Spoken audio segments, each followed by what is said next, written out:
Nos encontramos en la antigua Guatemala, en la Posada Belén, propiedad del Instituto de Hermanas Betlemitas, frente a los muros del Hospital de Convalecientes, fundado por el beato hermano Pedro de San José Betancur, futuro santo de Guatemala. El hermano Pedro es para nosotras nuestro Padre en el Espíritu y nuestro fundador.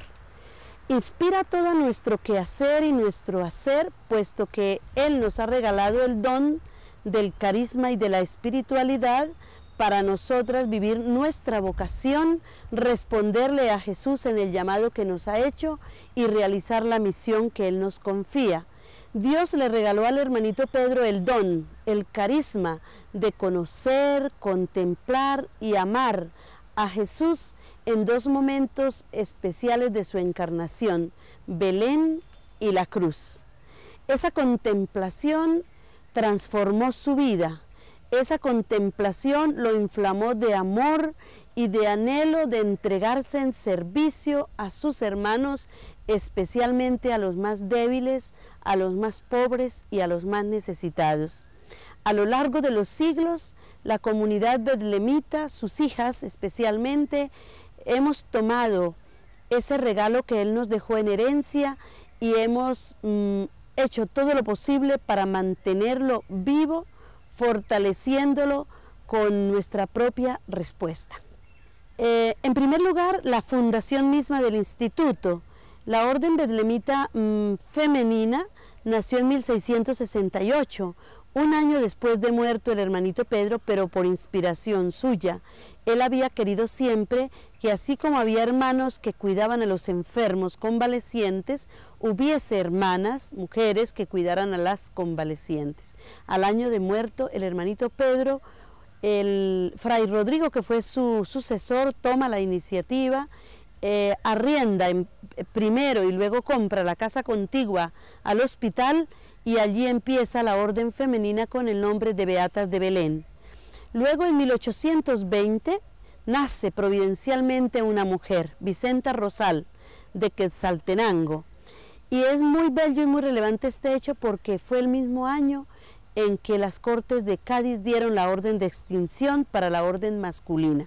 Mientras la orden masculina moría, empieza a fortalecerse la orden femenina con el nacimiento de esta mujer, que 18 años más tarde, en 1838, entra al Beaterio de Belén y recibe el hábito del último hermano betlemita, Fray José de San Martín. Ella toma el carisma de manos de las beatas que lo habían mantenido, conservado, le infunde su propio espíritu, su propia vitalidad y lo lanza al mundo. En 1872 las belemitas son expulsadas de Guatemala y llegan a Costa Rica, de allí también son expulsadas y emigran para Colombia. En aquel tiempo tan difícil la navegación, pero se arriesgaron porque hacia allí Dios las llevaba. Pasto, una ciudad del sur de Colombia, las acoge y allí empieza a fortalecerse la congregación betlemita. Lamentablemente, 15 días después muere la Madre Encarnación en 1886 y ya sus hijas continúan la obra. En 1908 la sucesora de ella, Sor María Ignacia, sobrina además de la Madre Encarnación, llega a Europa, a Italia, y en 1909 logra la aprobación definitiva de la congregación por parte de la Iglesia, por parte del Papa. Otros hechos relevantes, pues la congregación empieza a fortalecerse y a expandirse en Colombia. La madre es enterrada en Ecuador, pero después es traída, trasladada a Pasto, donde se encuentra su cuerpo incorrupto.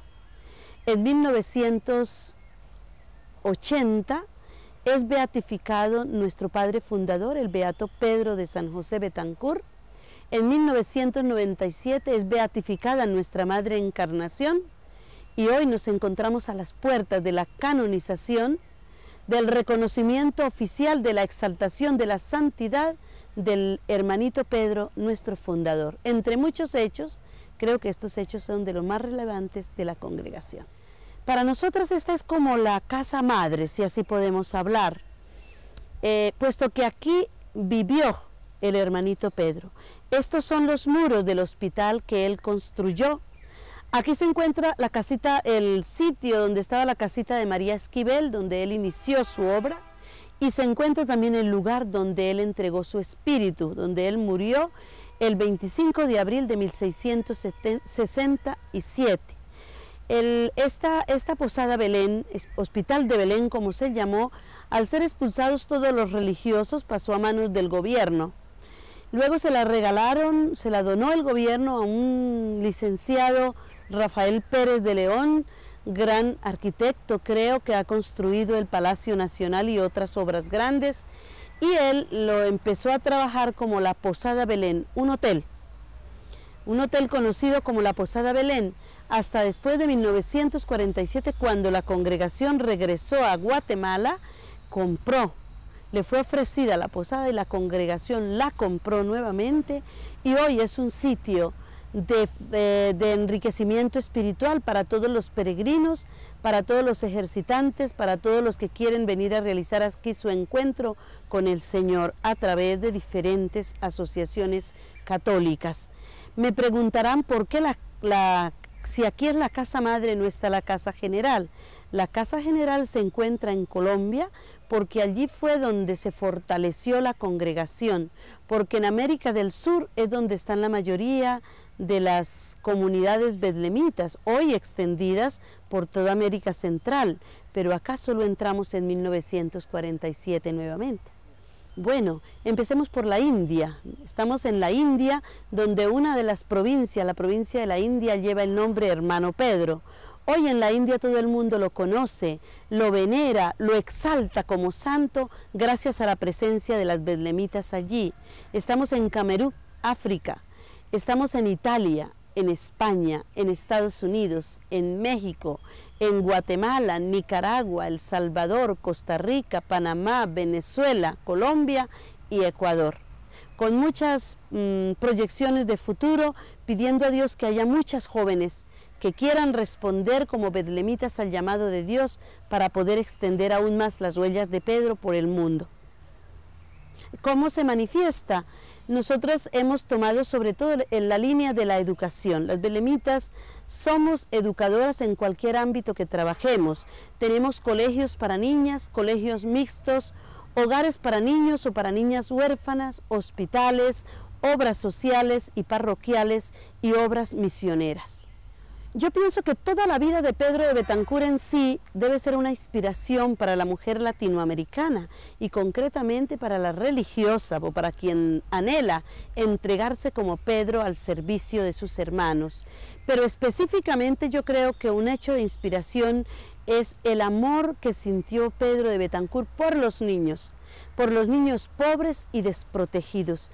Él la primera necesidad a la que respondió fue a la necesidad de educación. Fue un defensor de los derechos de los niños, aun cuando en su tiempo todavía no se hablaba de derechos.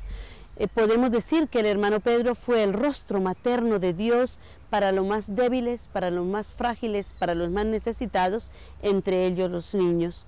Otro hecho de inspiración para la mujer latinoamericana es la forma como el hermanito Pedro se insertó en la historia de la antigua Guatemala.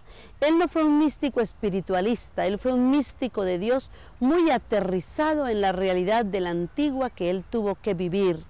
Él no se quedó en lamentaciones, él se comprometió. Él no respondió a su realidad con críticas, él respondió con hechos de entrega, de servicio incondicional en bien de los demás. Y otro hecho de inspiración relevante para la mujer latinoamericana es precisamente el amor del hermanito Pedro por el Dios de Belén, un Dios que se inserta en la historia del hombre, que camina con el hombre, un mensaje de mucha actualidad especialmente para la mujer latinoamericana en este momento que se espera de la iglesia latinoamericana y más aún de la mujer que haga de este continente el continente de la esperanza. Los niños son el futuro de la sociedad y es importante que Pedro de Betancur, el hermano de los pobres y de los niños, se manifieste ahora como una vida de estímulo a la cual puedan mirar los niños que desean o que necesitan tener, que dijéramos, patrones de inspiración.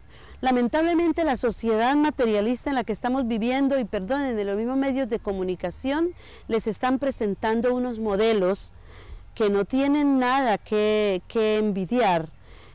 Son cantantes, son personas de la farándula, son personas de la música, del rock, de todo lo que sabemos. Al lado de ellos está Pedro de Betancur, un joven que desde niño sintió el impulso de entregar su vida en servicio a los demás, que a sus 11 años ya anhelaba atravesar los mares y venir no como conquistador de riquezas, sino como conquistador de almas para Cristo. Los niños deben encontrar en el santo hermano Pedro de San José Betancur una fuente de inspiración para su realización vocacional. Creo que lo es efectivamente, primero porque Pedro fue un peregrino incansable, fue el peregrino del amor, un muchacho que se aventuró a cruzar los mares queriendo dar a conocer el mensaje de salvación a sus hermanos de América. Juan Pablo II ha sido en la misma forma el Papa peregrino. Él no ha medido distancias, no ha medido credos, no ha medido razas, no ha medido religiones.